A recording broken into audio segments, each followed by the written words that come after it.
There's very few companies that do it. I don't know what the percentages are, but it's a very small number. The system was developed by a company called Springfield Remanufacturing in Springfield, Missouri. They remanufacture engine parts, which is not super glamorous work.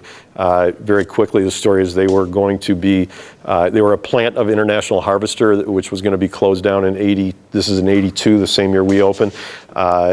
You know, the economy, by the way, was super bad then. The interest rates we paid were like 18%. So mostly the economy's been bad most of the years we've been open.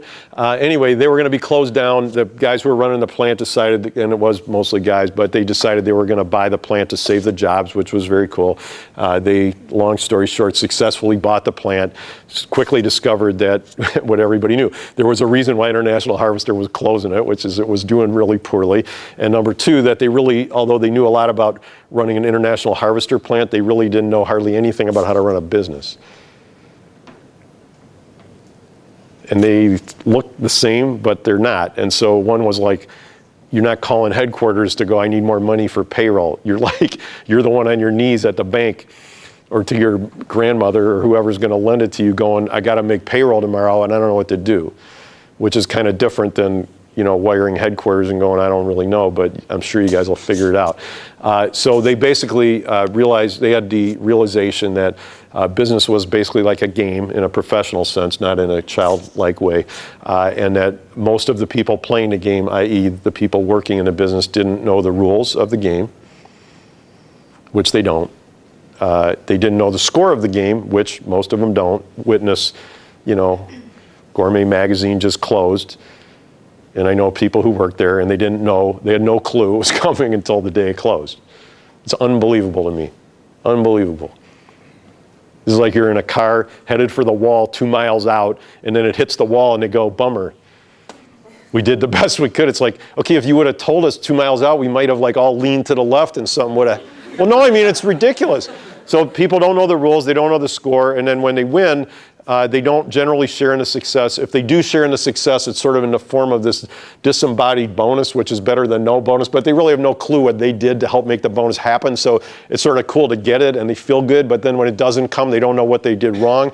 And when they get it, it's just sort of like mommy and daddy gave you a nice thing, so I'll just whatever, make up your own version of what the right behavior was.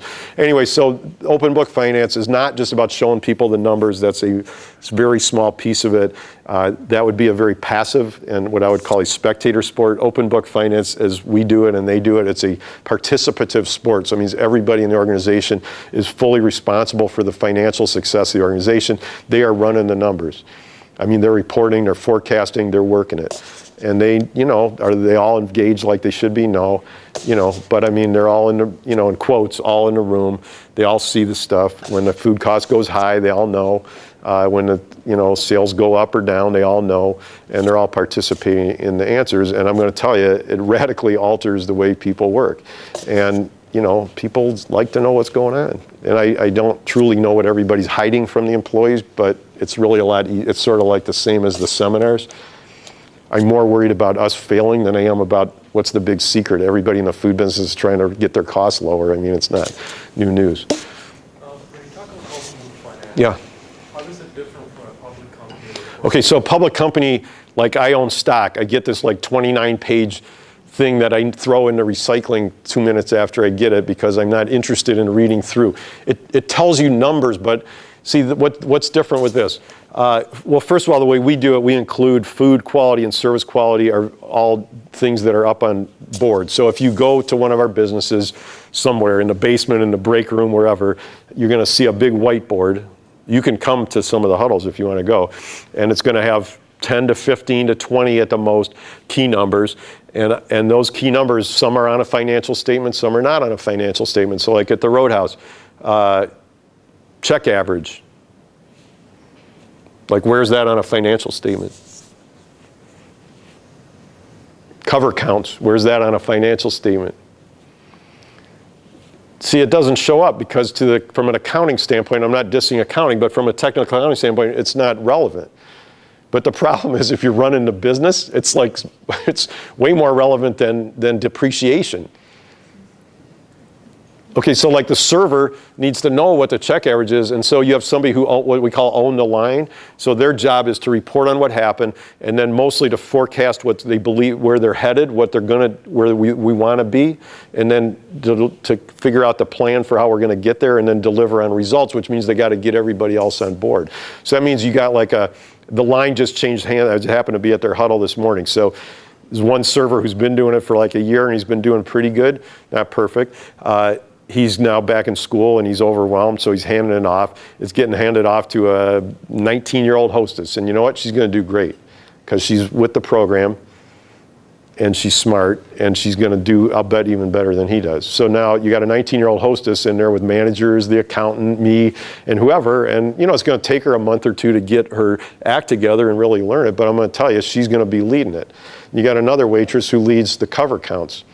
Well, she's sending stuff to the marketing people going, let's go, we got to promote blah, blah, blah, and we need to get this going. And so I got a waitress, a server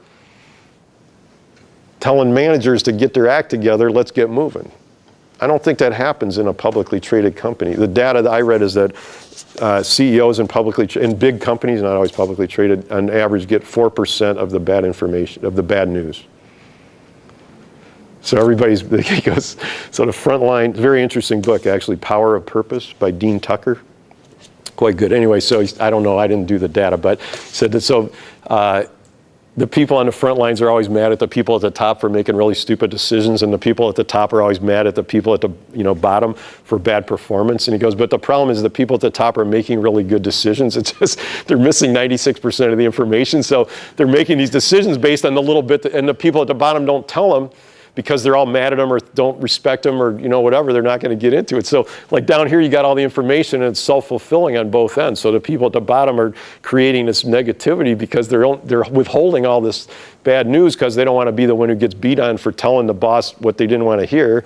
Then the people at the top don't know enough to go emailing with the guy on the line and go, what is going on down there?